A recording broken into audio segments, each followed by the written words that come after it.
బాగా కలుపుకోవాలి.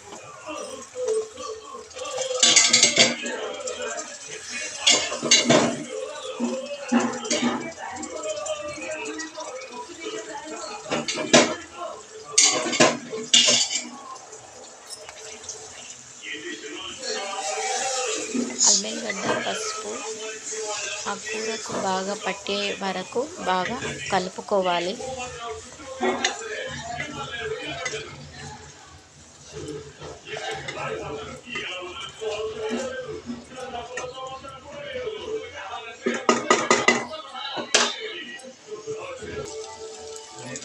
ఒక 1 మినిట్ అయిన తర్వాత కొద్దిగా సాల్ట్ అండ్ కొద్దిగా కారం వేసుకొని కలుపుకోవాలి బాగా.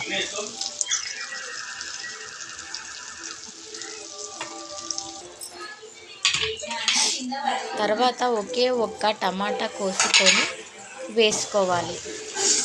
ఫైనల్గా వాటర్ పోయాలి.